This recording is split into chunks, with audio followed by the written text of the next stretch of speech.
Shalom bien-aimés, je suis très heureux de vous retrouver. Je vous souhaite une heureuse année 2025.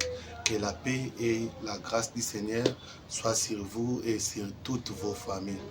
Aujourd'hui, nous reprenons notre enseignement sur ne vous inquiétez de rien. C'est un enseignement que nous avions déjà commencé depuis 2014 et vous le savez très bien. Aujourd'hui, nous allons parler de la quatrième raison pour laquelle un chrétien ne doit pas s'inquiéter. Tout d'abord, parce que les inquiétudes sont imaginaires. Les inquiétudes n'améliorent pas la situation. On s'inquiète pour des choses qui ne sont pas encore arrivées et pour des choses que nous ne pouvons pas contrôler. La Bible dit dans Matthieu chapitre 6, verset 34e, « Ne vous inquiétez pas du lendemain, car le lendemain prendra soin de lui-même. Et à chaque jour suffit sa peine. » Nous, en tant qu'humains, nous ne pouvons pas contrôler les situations à venir, mais Dieu est capable de tout contrôler.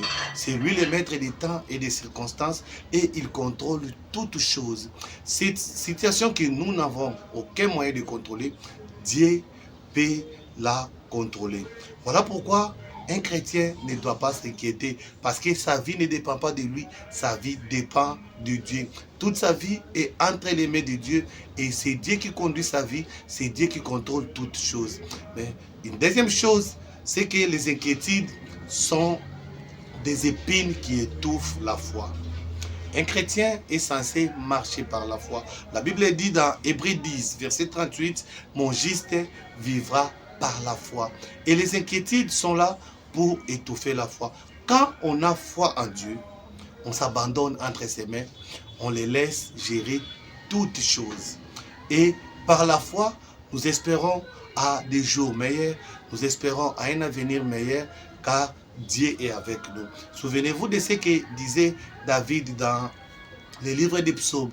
Il disait dans Psaume 23, « Même quand je traverse la vallée de l'ombre de la mort, tu es avec moi. » Dieu était avec lui. Et pourtant, il était dans une vallée de l'ombre de la mort. Mais il croyait que Dieu était avec lui et Dieu allait le secourir. Vous savez, bien-aimés, le silence de Dieu ne signifie pas son absence. Dieu est capable d'accomplir des choses merveilleuses pour nous.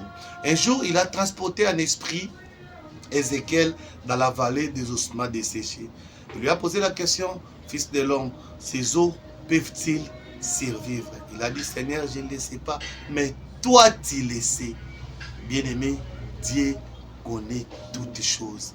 Il sait toutes choses. Ézéchiel a donné une très bonne réponse en disant que moi je ne sais pas, mais toi, puisque toi tu peux contrôler toutes choses, puisque toi tu es capable d'amener en existence même des choses qui n'existent pas, tu le sais. Et aujourd'hui je te dis que Dieu connaît ta situation et Dieu n'est pas indifférent face à ta situation. Il sait ta situation, il la connaît, il la maîtrise et la contrôle. Alors ne t'inquiète pas, parce que les inquiétudes sont des épines qui étouffent la foi, mais aussi les inquiétudes sont imaginaires.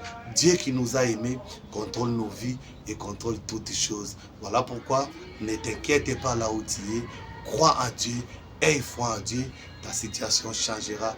Aie foi en Dieu, tes lendemains seront meilleurs. Que Dieu vous bénisse et bonne année chez vous. Je profite aussi pour vous demander de vous abonner massivement sur notre chaîne YouTube Milaou TV ou cherchez-nous sur TikTok, Fils et Judith Milaou. Je remercie aussi ma fille qui était derrière la caméra, Dorcas Mabonzo. Que Dieu la bénisse abondamment. Merci et paix de Dieu chez vous. Bye.